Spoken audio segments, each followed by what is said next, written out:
भगवान कृष्ण पहले से ही समझाते आ रहे हैं कि व्यक्ति को कर्म करते वक्त उससे मिलने वाले फल की आशा नहीं करनी चाहिए।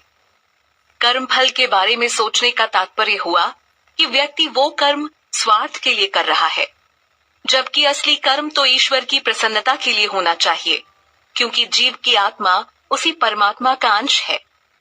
अगर व्यक्ति हर काम सिर्फ अपनी खुशी को ध्यान में रखते हुए करेगा तो वो बंधन में बंधता चला जाएगा। अध्याय 6 की शुरुआत में श्री भगवान कृष्ण अर्जुन को यही बात समझा रहे हैं कि जो व्यक्ति कर्म फल की लालसा को त्याग कर सिर्फ अपना कर्म करता है, वो ही सन्यासी तथा योगी है। वो नहीं जो अपने कर्मों का त्याग कर देता है और साथ ही अग्निहोत्र यज्ञ करना भी बंद कर देता है। जो सोचते हैं कि सन्यास का अर्थ समस्त कर्मों का त्याग करना है, दुनिया को छोड़ देना है, ऐसे लोग अंधेरे में जी रहे हैं, क्योंकि कर्म के बिना व्यक्ति नहीं रह सकता है। बस कर्म करने के पीछे की लालच व आसक्ति को त्यागना है। यही तो भगवान बार बार समझा रहे हैं। भगवान कृष्ण अर्जुन को कर्म का मूल सिद्धांत बताते हैं। वो अर्जुन को कहते हैं कि जिसे लोग सन्यास कहते हैं तो उसे ही योग समझ, क्योंकि सन्यास का सही मायने में अर्थ हुआ कर्म फल से जुड़ी आसक्ति को त्यागना। यहाँ भगवान कृष्ण ने सन्यास और योग को एक समान बताया है। एक सन्यासी को त्यागी के रूप में देखा जाता है, ठीक उसी प्रकार एक कर्म योगी में भी त्यागी होता है। जो भी व्यक्ति ऐसा करने में असफल है उसे योगी नहीं कहा जा सकता।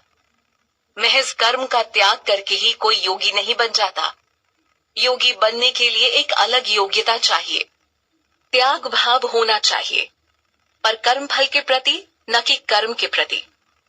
कर्म फल से संन्यास लिए बिना कोई योगी नहीं बन सकता और न ही आध्यात्म जगत में उन्नति कर सकता है। इसी बात को समझने में एक अज्ञानी व्यक्ति मात खा जाता है। उसके अज्ञान को हटाने के लिए ही भगवान ने भगवत गीता रूपी इस गीत को दोहराया है।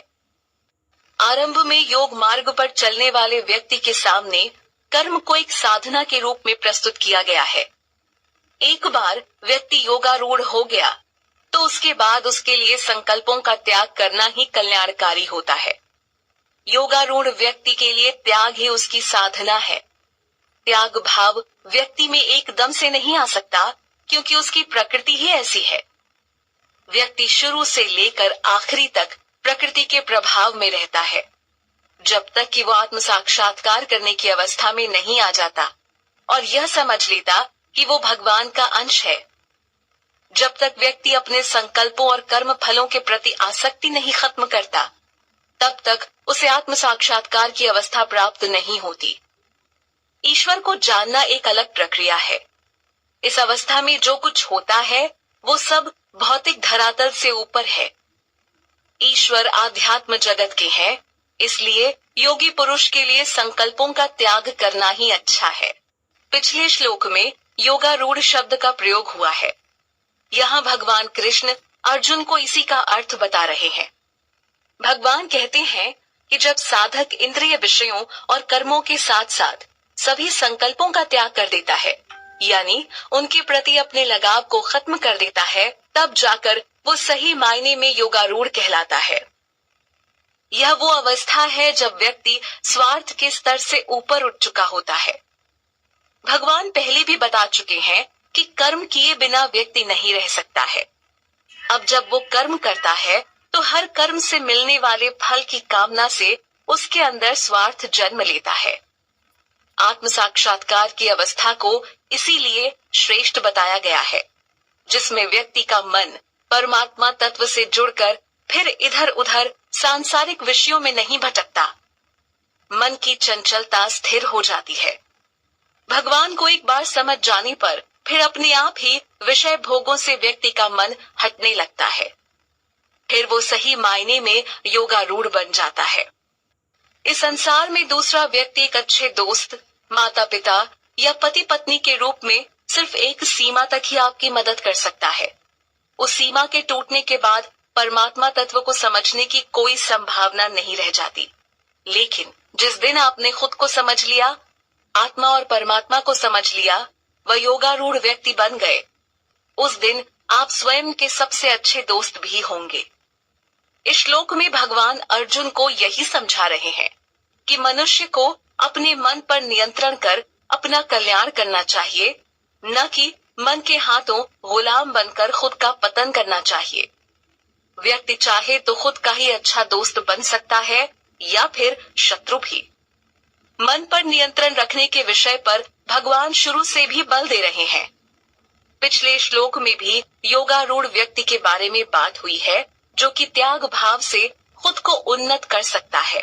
त्याग का अर्थ हुआ कर्म फल के प्रति आसक्ति को छोड़कर कर्म करना, साथ ही आत्म साक्षात्कार की अवस्था प्राप्त करना।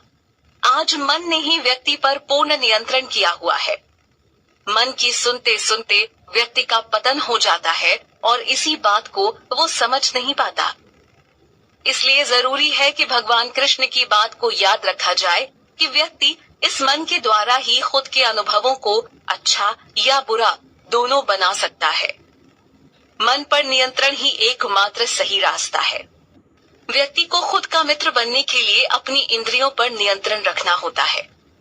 भगवान कृष्ण अर्जुन को यही बात यहाँ बता रहे हैं, जिसे वो पहले से ही बताते चले आ रहे हैं। जिसने भी अपनी इंद्रियों पर नियंत्रण बना लिया, समझो वो खुद का मित्र बन गया और अब वो जीवन को सही तरीके से जी सकता है। लेकिन इंद्रियों और मन के वश में पड़ा व्यक्ति खुद का ही शत्रु बन जाता है। वो अपने जीवन को नहीं चला रहा है, बल्कि उसकी इंद्रियां उसे चला रही हैं। व्यक्ति इस बात का अनुभव जरूर करता है कि उसकी न खत्म होने वाली इच्छाएं ही उसके दुख का कारण है। यह सब जानते हुए भी जो व्यक्ति उन पर नियंत्रण करने की कोशिश नहीं करता, वो खुद का शत्रु है, क्योंकि वो खुद को पतन की ओर धकेल रहा होता है। मन पर नियंत्रण रखने वाले व्यक्ति का स्वभाव आम व्यक्ति से पूर्णतया अलग होता है। मन के वशीभूत व्यक्ति हमेशा अशांत रहता है। इस श्लोक में भगवान अर्जुन को बताते हैं कि जिसने अपने मन पर नियंत्रण कर लिया है, वो सर्दी गर्मी, सुख दुख तथा मान अपमान जैसी परिस्थिति में शांत रहता है। बाहरी हालात उसकी शांति व खुशी को बाधित नहीं करते हैं। ऐसा इसलिए होता है क्योंकि वो परम सत्य को स्वीकार करके उसके अनुसार ही चलता है।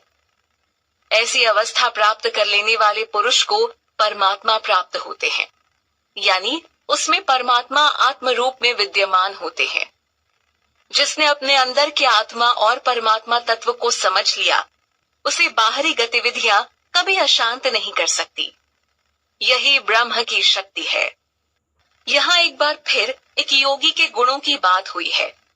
श्लोक में भगवान बताते हैं कि जिस व्यक्ति का अंतःकरण ज्ञान और विज्ञान से भरा है, जिसने कृष्ण प्रेम की अनुभूति कर ली है और जिसने इंद्रियों को नियंत्रित कर लिया हो, साथ ही जो मिट्टी के ढेले, पत्थर और सोने को एक समान दृष्टि से देखता है, ऐसा व्यक्ति ही सही मायने में योगी है।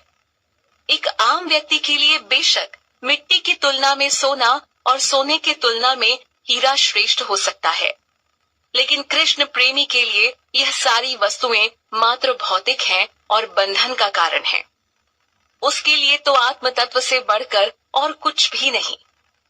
मन की चंचलता पर नियंत्रण रख पाना कोई आसान काम नहीं है, लेकिन दृढ़ता पूर्वक जो उन्हें वश में करता है, वो ही सच्चा योगी है। योगी पुरुष निरंतर ध्यान व योग पद्धति के माध्यम से अपने मन पर नियंत्रण रखता है।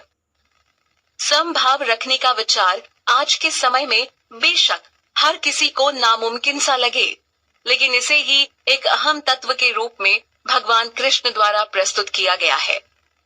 भगवान कृष्ण अर्जुन को बताते हैं कि जो व्यक्ति शुभ चिंतक, दोस्त, दुश्मन, पक्षपात रहित, मध्यस्थ, धर्मात्मा और दुष्ट पुरुषों को समभाव की दृष्टि से देखता है, तो वो ही श्रेष्ठ पुरुष है। परम सत्य के अभाव में व्यक्ति का मन दूषित हो जाता है, जिसके चलते वो सबके प्रति समभाव नहीं रख पाता। उसके लिए उसका परिवार ज्यादा महत्वपूर्ण होता है, तो कभी कोई दोस्त ज्यादा महत्वपूर्ण बन जाता है। भेदभाव की नजर से ही वो सबको देखता है, क्योंकि वो सब में अपने को नहीं देख पाता। ऐसे लोगों की बुद्धि शारीरिक व भौतिक स्तर पर चलती है, जबकि व्यक्ति को आध्यात्म के मार्ग पर चलना चाहिए, जहां वो सबको आत्मा के स्तर पर देखते हुए मन में सबके प्रति समभाव ला सके। जरा सोचिए, अगर खुद भगवान भेदभाव की दृष्टि रखते तो क्या होता? फिर तो योगी जनों का ही कल्याण होता और पापियों के उद्धार की कोई संभावना ही नहीं होती। लेकिन भगवान की दृष्टि दोष रहित है। वो सबको एक नजर से देखते हुए सबका उद्धार करते हैं। ऐसे दिव्य गुणों से परिपूर्ण ईश्वर का अंश होने के नाते जीवात्मा को भी समभाव रखना चाहिए। परिवारजनों के प्रति मोह और लगाव के कारण ही अर्जुन युद्ध करने की स्थिति में नहीं थे। एक आम व्यक्ति के लिए यह मोह ही सबसे बड़ी कमजोरी है। इसी के चलते भगवान कृष्ण मोह का नाश करने को कहते हैं। बाकी सभी रिश्तों के आगे व्यक्ति का परमात्मा के साथ शाश्वत रिश्ता ही सर्वश्रेष्ठ है। इस बात को एक योगी बेहतर तरीके से समझता है, तभी वो लोगों की भीड़ भाड़ से दूर एकांत स्थान में रहते हुए हर पल मन को परमात्मा में लगाए रखता है। मन इतना चंचल है कि इसको नियंत्रण में रखने के लिए खुद को एक अनुकूल माहौल में रखना होता है, जहां बाहरी गतिविधियों से उसका ध्यान न भटके।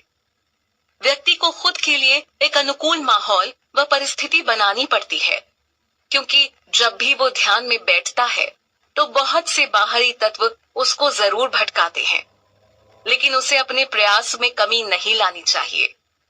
ऐसे योगी पुरुष जीवन में भौतिक चीजों के संग्रह से दूर रहते हैं और आध्यात्मिक चेतना में निमग्न रहते हैं।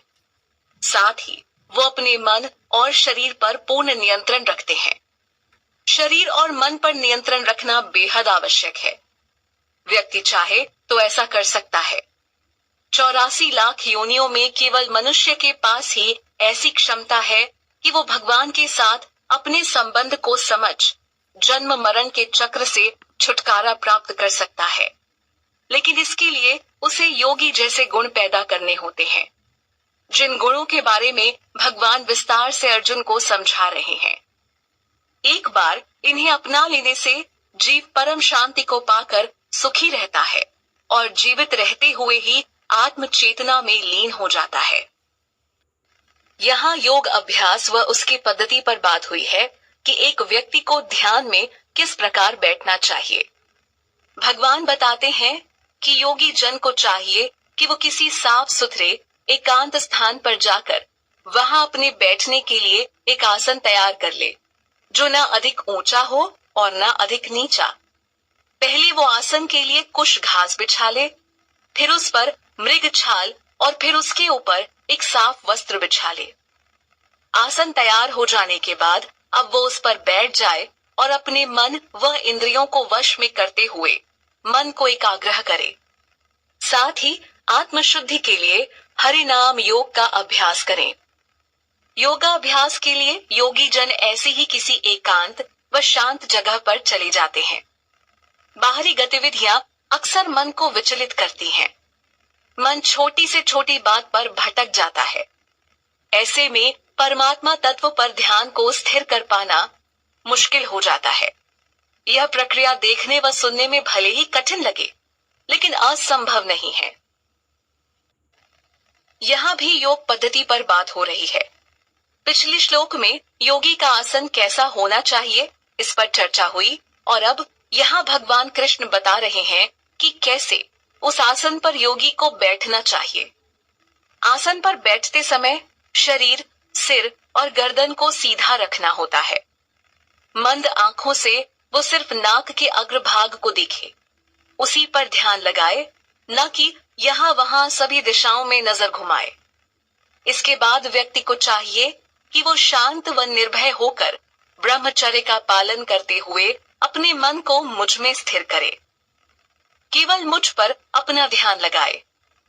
योग की इस प्रक्रिया के दौरान साधक को इंद्रिय तृप्ति के भाव से बचना होता है।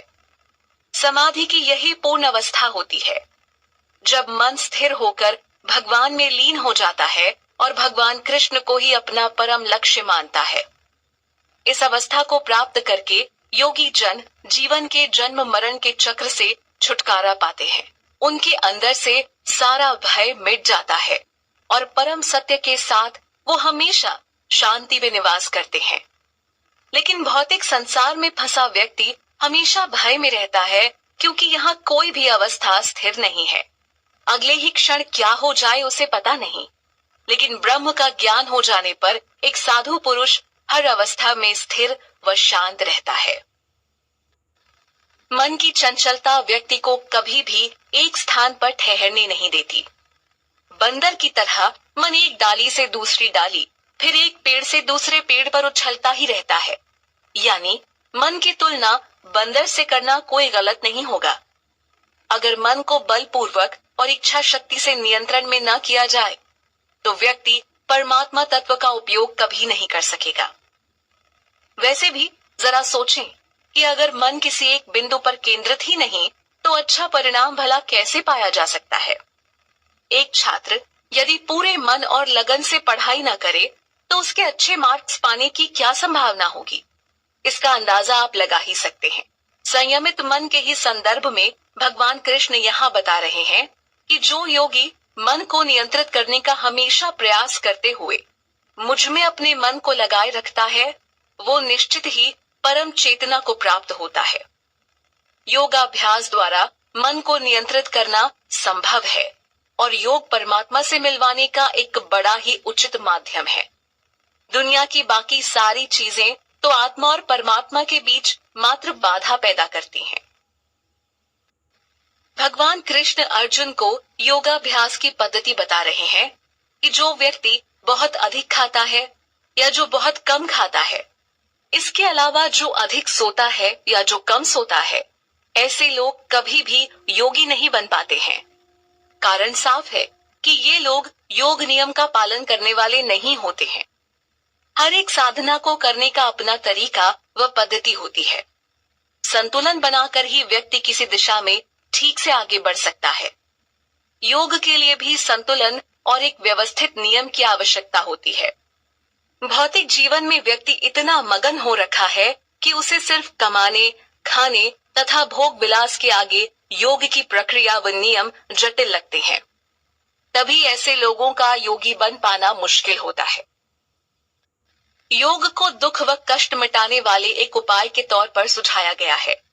इसके पीछे कारण है कि योग का वास्तविक अर्थ तो जीवात्मा को उसकी असली पहचान यानी परमात्मा से मिलवाना है। जब योग द्वारा व्यक्ति इस तत्व को प्राप्त कर लेता है तो जीवित रहते हुए ही उसे छुटकारा मिल जाता है, क्योंकि वो तमाम कष्टों से मुक्त हो चुका होता है और परम आनंद को प्राप्त करता है। इस श्लोक में भगवान कृष्ण अर्जुन को बताते हैं कि दुखों को मिटाने वाला यह योग उन्हीं लोगों द्वारा सिद्ध हो पाता है जो अपने खाने सोने को संयमित करते हैं, साथ ही अपने भोग विलास के अलावा कर्म करने की आदत को नियमित करते हुए आध्यात्मिक चेतना के साथ कर्म करते हैं। यहाँ पूर्ण योग की स्थिति पर बात हुई है कि कैसे जब कोई अपने चित्त को पूरी तरह से वश में करके उसे आत्म चेतना में लगा देता है, तब जाकर उसे यह पूर्ण योग की अवस्था मिलती है। तब ही वह योगानिष्ठ कहलाता है। इस अवस्था में आकर योगी का चित्त दुनिया की बाकी कामनाओं से ऊपर उठ चुका होता है। वो खुद को सांसारिक भोग विलास से दूर कर लेता है और पूरे मन से भगवान के चिंतन मनन में लीन हो जाता है। अंदर और बाहर की दुनिया बिल्कुल अलग है।